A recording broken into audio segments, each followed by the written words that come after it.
Good afternoon. You're joining 13 News on WTHR Plus. I'm Jenny Runovich. Hope you're having a great day. We start today with a look at the forecast, and that's because of possible storms that are headed our way. So this is a live look at downtown Indianapolis. You can kind of see those clouds moving in.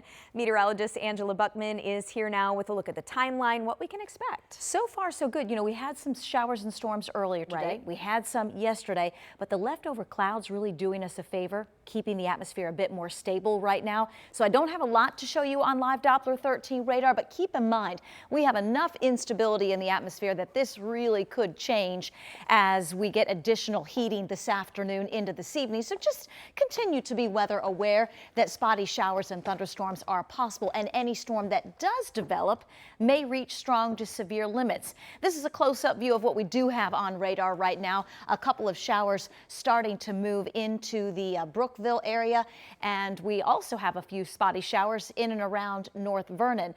So we'll continue to monitor live Doppler 13 radar and continue to keep you updated. But as I mentioned, clouds doing us a favor right now. This is a live view of downtown Indianapolis. A mainly cloudy sky. Boy, it's warm and it's muggy. 81 degrees. That dew point in the miserable range at 72 degrees. And that's going to be an issue along with that severe threat over the next couple of days. So the weather's going to have a big impact. When? Tuesday through Thursday, and the impacts, heat and severe storms. So we encourage you to find the shade if you can, as those heat index values may reach 100. Download the 13 weather app so you have a way to get warnings and monitor the radar if you're on the go, and be ready to move those outdoor activities inside if you need to. Threat of severe weather over the next several hours from about I-70 south, a level 2 on our scale of 1 to 5. We're at a 1 on our scale of 1 to 5 on Tuesday and again on Wednesday. So you get the picture here. A daily severe threat and the chance for additional storms starting to fire up late this afternoon and this evening. We're going to continue to keep you updated. As we get into Tuesday, a mainly dry day, hot, humid, temperatures near 90, feels like numbers near 100. With plenty of heat, we can't rule out a pop-up storm or two. This isn't going to be a widespread rain and storm event, but a few storms are still possible on Tuesday. And the overall weather pattern remains active, as you can see with Future Track 13, as we take you through the middle part of the week. So the weather issues the next several days will be the high heat, high humidity, and that daily storm chance that will include the threat of severe weather. High temperatures next several days, including Tuesday, Wednesday, and Thursday, upper 80s and low 90s with that daily storm chance. Still a few storms around as we get into Friday and the start of the weekend. We'll keep you posted on that as we get a little closer to the weekend and keep you updated so you can make those outdoor plans for the weekend. Right now, Sunday looking like the driest day this weekend, partly cloudy at 86. Angela, thank you. Metro Police today are investigating what led to a deadly shooting on the city's north side. They say it happened at an apartment complex overnight. Our Matthew Foltz went back to that area today to learn more about what happened. Well, Metro Police say that shooting happened here at Hubbard Gardens Apartments near the intersection of 42nd and Meadows Drive. And I actually spoke with some people off camera who live in this neighborhood, say that it's not uncommon for a shooting to happen here. Now, Metro Police say they got the call just after midnight this morning. Once on scene, they found 26-year-old Desmond Kurtz, who had been shot. He was transported to a nearby hospital where he later died. Now, I did speak to some neighbors off camera in this area who tell me that they actually heard the gunshots earlier this morning before coming out and seeing what was going on. One woman tells me she saw a lot of EMS as well as Metro Police on scene. Meanwhile, this evening, we're still working to learn what exactly led up to this shooting. So if you have any information that can help police solve this case, you're asked to give them a call. Reporting on Indy's North Side, I'm Matthew Foltz, 13 News. A woman charged with fleeing police and causing a deadly crash while on drugs made her first court appearance this afternoon, more than 6 months after the crash killed a man in another car in downtown Muncie. Our camera was in the courtroom as Olivia LaRue was told the potential penalties for 14 charges she is now facing. That includes fleeing police in a car causing death and causing death while driving intoxicated. Now, back on January 23rd, police say they tried to pull over LaRue and serve an arrest warrant. She allegedly fled before crashing into another car, killing the passenger in that car. The driver of the other car suffered serious injuries and the loss of her pregnancy. LaRue was given bail today, but she'll stay in jail on 2 other pending drug cases. You have a $70,000 cash only on this case, and will remain on no lock hold on the other 2 cases. You understand? Yes. Any questions? No, sir. LaRue for a public defender, her trial set for January. Right now, Metro Police are trying to find a driver accused of hitting and killing 2 motorcycle riders. This happened on Indy's west side early yesterday morning near Lafayette Road and Commercial Drive. Police say the 2 people hit died at the hospital. The other driver took off. We have reached out to police for information on the suspect's vehicle and what led up to this hit and run. Police right now are asking you to call them if you can help. Well, we got an update today on an Indianapolis Metro Police officer who was shot on Friday. This is a photo of the 8-year veteran now recovering at Eskenazi Hospital. He was shot in the abdomen and in the right arm. The department says he is in good spirits and he'll stay in the hospital for several more days. Meanwhile, no arrests in the shooting so far, which took place near East 36th and North Whitfield Streets. A car crash near Columbus, Indiana, killed a 17-year-old boy. Happened yesterday near US 31 and County Road 400 North. Thomas Miguel de la Cruz was found dead at the scene there. Police are now looking into exactly what caused that crash.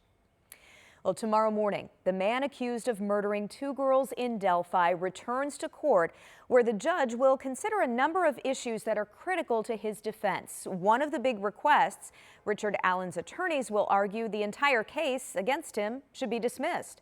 Among the other topics, questions about what information jurors will not be allowed to hear and whether prosecutors can use some of Allen's own statements against him. Allen's attorneys will also argue that he should be moved out of a state prison and into a county jail before trial. Allen is accused of killing Abby Williams and Libby German back in 2017. His trial is currently scheduled for October. Well, this fall, IU students will have some new rules for how and where they can protest on the Bloomington campus. The Board of Trustees approved the new expressive activity policy during a special meeting today. With the change, overnight camping is not allowed, and protests cannot be closer than 25 feet from any campus buildings. Now, this all comes after state police arrested more than 50 people back in April who started an encampment protesting the Israel-Hamas war. An IU law professor says the new policy does not violate any First Amendment protections, but it could raise some new issues if it's enforced against certain groups. The policy sets forth a set of guidelines that are neutral, that do not work to the disadvantage of any particular group or message. The real issue will be when it's implemented. The new policy goes into effect on Thursday. IU students return to class August 26th.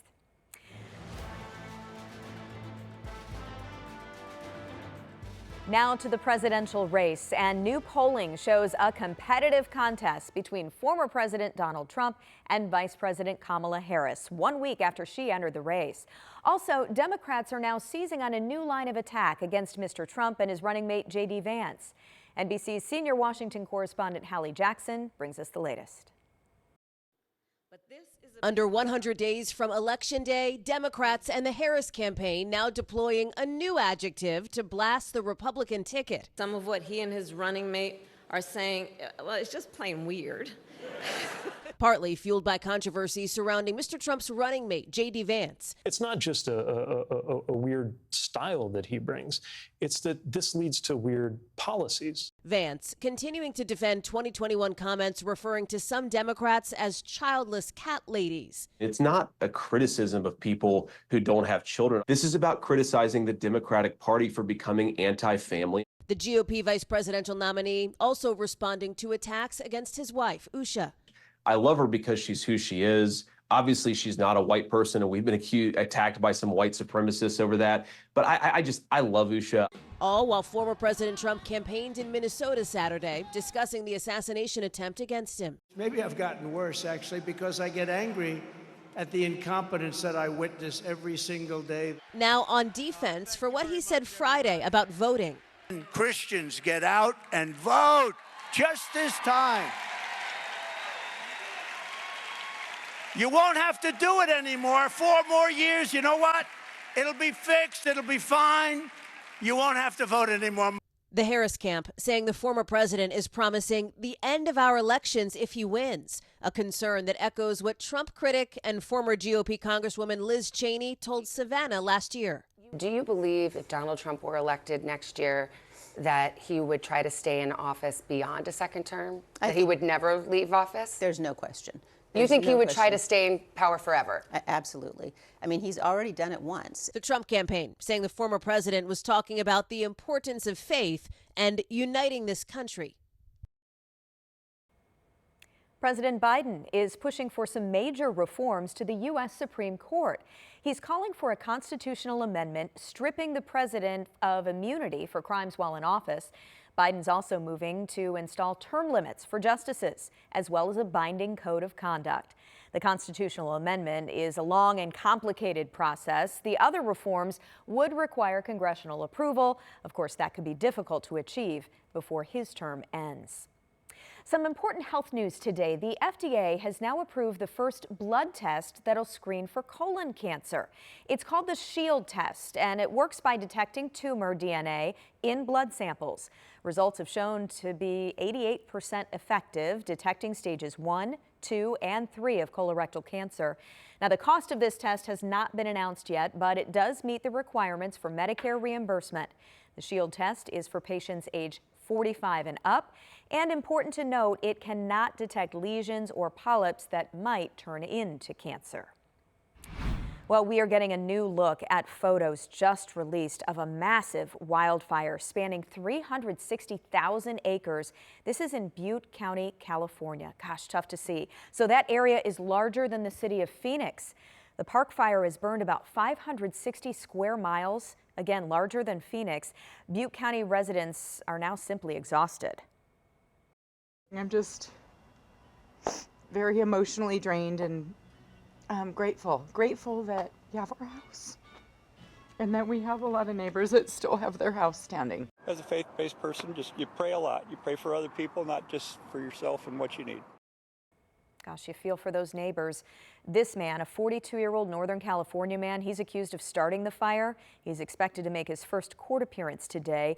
This fire, by the way, only 12% contained as firefighters continue to battle the flames. Okay, for those of you who are glued to the Olympics, and I know so many of you are, here's what you can expect tonight and watch right here on Channel 13. We've got you to the minute. At 8:06, it's the men's gymnastics final. At 8:35, we go to the pool for the women's 400 individual medley final. The men's swimming 200 freestyle final is at 8:49 p.m. And then 10 minutes later at 8:59, it's the women's 100-meter backstroke semis. Then at 10:15, you can watch the men's diving synchro 10-meter final. So much good Olympic coverage tonight. Hey, today we learned that comedian and actor Matt Rife is adding an Indianapolis stop to his problematic world tour. That new date is Friday, December 6th at Gainbridge Fieldhouse. Pre-sale tickets will be available tomorrow starting at 10 a.m. and then general ticket sales begin Friday at 10 a.m. All you have to do is go to mattrifeofficial.com. All right, final check of our forecast. Yeah, we'll check live Doppler 13 radar. And the good news here, we have enough cloud cover in place limiting additional storm development. Still that potential between now and later this evening. So stick with us. We'll keep you updated. Scattered showers and thunderstorms are still possible. 90 degrees. Heat will be the big story tomorrow, and the high humidity. Those heat index values or feels like numbers will near 100, not only Tuesday, but Wednesday and Thursday as well. A pop-up storm possible tomorrow, expecting a bit more coverage Wednesday and Thursday. And you can see this is an active weather pattern, Jenny. We have a daily storm chance all the way through the start of the weekend. Yeah, definitely hang on to the umbrella every single day. Yeah, and find some shade. Hot and muggy, too. Oof. Okay. Thanks so much, Angela. Hey, thanks for joining us on WTHR Plus. We hope to see you over on Channel 13 for 13 News at 6.